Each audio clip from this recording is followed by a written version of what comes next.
गीता के ज्ञान को भगवान श्री कृष्ण ने अर्जुन को कुरुक्षेत्र में खड़े होकर दिया था। यह श्री कृष्ण अर्जुन संवाद नाम से विख्यात है। वैसे तो गीता श्री कृष्ण और अर्जुन के बीच हुआ एक संवाद है, लेकिन कहते हैं कि भगवान श्री कृष्ण के माध्यम से उस काल रूपी परम परमेश्वर ने गीता का ज्ञान विश्व को दिया। श्री कृष्ण उस समय योगारूढ़ थे। गीता के चौथे अध्याय में कृष्ण जी कहते हैं कि पूर्व काल में यह योग मैंने विवस्वान को बताया था। विवस्वान ने मनु से कहा, मनु ने इक्ष्वाकु को बताया। यूं पीढ़ी दर पीढ़ी परंपरा से प्राप्त इस ज्ञान को ऋषियों ने जाना, पर कालांतर में यह योग लुप्त हो गया और अब उस पुराने योग को ही तुम्हें पुनः बता रहा हूँ। परंपरा से यह ज्ञान सबसे पहले विवस्वान सूर्य को मिला था, जिसके पुत्र वैवस्वत मनु थे।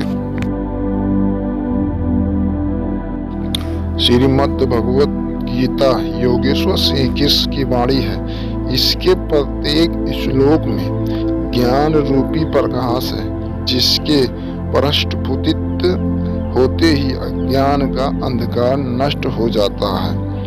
ज्ञान भक्ति कर्म योग मार्गों की विस्तृत व्याख्या की गई है।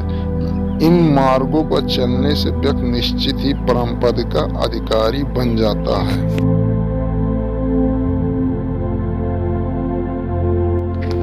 श्री कृष्ण के गुरु घोर अंगिरस थे। घोर अंगिरस ने देवकी पुत्र कृष्ण को जो उपदेश दिया था, वही उपदेश श्री कृष्ण गीता में अर्जुन को देते हैं। छांदोग्य उपनिषद में उल्लेख मिलता है कि देवकी पुत्र कृष्ण घोर अंगिरस के शिष्य हैं और वे गुरु से ऐसा ज्ञान अर्जित करते हैं जिससे फिर कुछ भी ज्ञातव्य नहीं रह जाता है।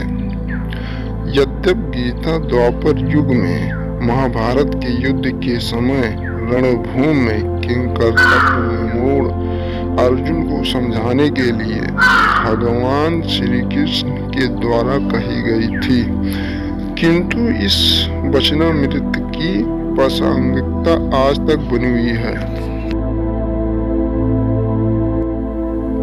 गीता में भक्ति ज्ञान और कर्म मार्ग की चर्चा की गई है। उसमें यम नियम और धर्म कर्म के बारे में भी बताया गया। गीता ही कहती है कि ब्रह्मा ईश्वर एक ही है। गीता को बार बार पढ़ेंगे तो आपकी समझ इसके ज्ञान का रहस्य खुलता जाएगा। गीता के प्रत्येक शब्द पर एक अलग ग्रंथ लिखा जा सकता है। गीता में सृष्टि उत्पत्ति जीव विकास क्रम हिंदू संदेशवाहक कर्म मानव उत्पत्ति योग धर्म कर्म ईश्वर भगवान देवी देवता उपासना प्रार्थना यम नियम राजनीति युद्ध मोक्ष अंतरिक्ष आकाश धरती संस्कार वंश कुल नीति अर्थ पूर्वजन्म जीवन प्रबंधन राष्ट्र निर्माण आत्मा कर्म सिद्धांत त्रिगुण की संकल्पना सभी प्राणियों में मैत्री भाव आदि सभी की जानकारी है।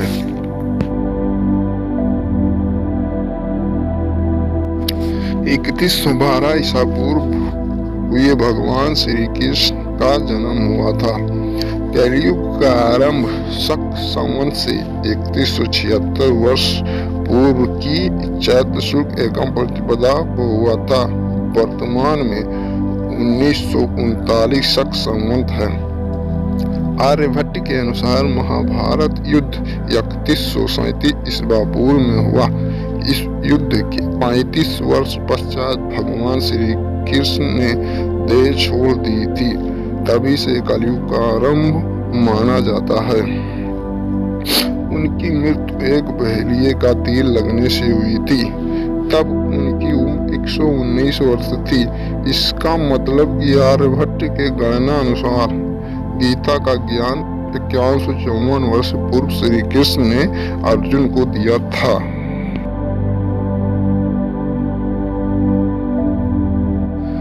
हरियाणा के कुरुक्षेत्र में जब यह ज्ञान दिया गया तब तिथि एकादशी थी। संभवतः उस दिन रविवार था। उन्होंने यह ज्ञान लगभग 45 मिनट तक दिया था। गीता में श्री कृष्ण ने 574, अर्जुन ने 85, संजय ने 40 और धृतराष्ट्र ने 1 श्लोक कहा है।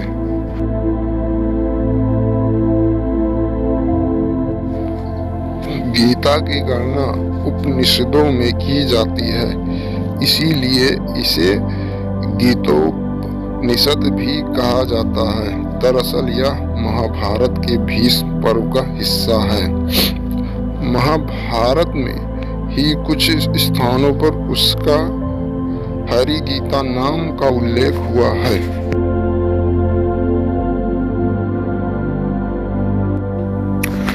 श्री कृष्ण ने गीता का ज्ञान अर्जुन को इसलिए दिया क्योंकि वह कर्तव्य पथ से भटककर सन्यासी और बैरागी जैसा आचरण करके युद्ध छोड़ने को आतुर हो गया था।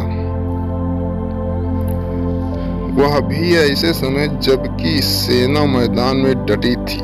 ऐसे में श्री कृष्ण को उन्हें उनका कर्तव्य निभाने के लिए यह ज्ञान दिया। गीता को अर्जुन के अलावा और संजय ने सुना और उन्होंने धृतराष्ट्र को सुनाया। गीता एकमात्र ऐसा ग्रंथ है जिस पर दुनिया भर की भाषा में सबसे ज्यादा भाष्य, टीका, व्याख्या, टिप्पणी, निबंध, शोध ग्रंथ आदि लिखे गए हैं।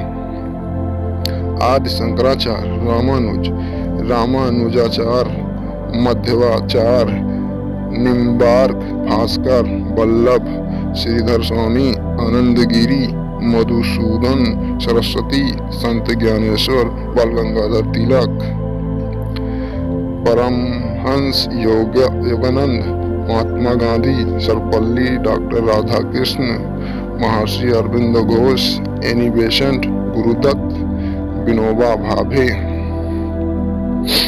स्वामी चिन्मयानंद, चैतन्य महाप्रभु, स्वामी नारायण, जयदयाल, गोयंदका, ओशो, रजनीश, स्वामी क्रियानंद, स्वामी राम सुखदास, श्री राम शर्माचार्य आदि सैकड़ों विद्वानों ने गीता पर भाष्य लिखे या प्रवचन दिए हैं। लेकिन कहते हैं कि ओशो, रजनीश ने जो गीता पर प्रवचन दिए हैं वह दुनिया के सर्वश्रेष्ठ प्रवचन है।